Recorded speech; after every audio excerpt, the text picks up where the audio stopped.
আসসালামু আলাইকুম। সম্মানিত আমার শুভাকাঙ্ক্ষী বন্ধুবান্ধব যারা দেশ ও প্রবাসে আছেন, সকলের প্রতি আমার সালাম। হিন্দু ভাইদের কাছে আমার আদাব, অন্যান্য জাতিদের কাছে আমার আন্তরিক শুভেচ্ছা অভিনন্দন। আপনাদের ভালোবাসায় আমি অনেক দূর এগিয়ে যেতে পারছি। আপনাদের ভালোবাসা নিয়ে আমি আজকে বাহুবল মডেল সরকারি বালিকা উচ্চ বিদ্যালয় আসিমনগর আসছি।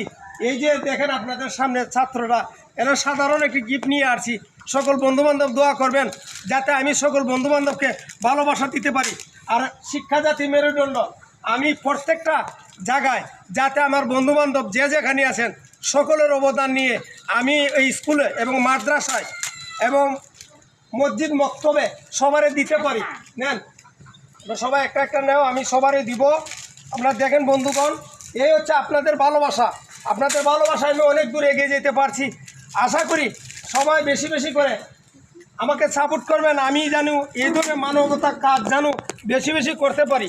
এই জন্যই আমি সকলকে দেখানোর জন্য, কিন্তু সকল বন্ধুবান্ধব, অনেক বন্ধুবান্ধব আছে কেউ দেখায় না, আমি দেখাইতে যে আমি সাধারণ একটি মানুষ, গরিব মানুষ। তারপরও আমার দোয়া করবেন যাতে আমার মনটা যেন অনেক এইভাবে সবার বন্ধুদের কাছে এভাবে বিতরণ ধরে দিতে পারি, এই আশা রেখে আমি আমার বক্তৃতা শেষ করছি। এটা হচ্ছে সকল বন্ধুবান্ধব যদি এই ধরনের আমরা এই ছাত্রছাত্রী মাদ্রাসায় আমরা আসা যাওয়া করি, আসলে মনে হয় আমরা এই যে সবাই একটু ভালো হবে। গরিব দুঃখী মানুষের পাশে বেশি বেশি থাকবেন বন্ধুরা। আমি থাকার মতন অবস্থান আমার নাই, তবু আমি তোমাদের ভালোবাসা যাই আমার দেন, আমি তা নিয়ে আমি সকল বন্ধুবান্ধব এবং গরিব দুঃখী মানুষের কাছে থাকবো। আসসালামু আলাইকুম।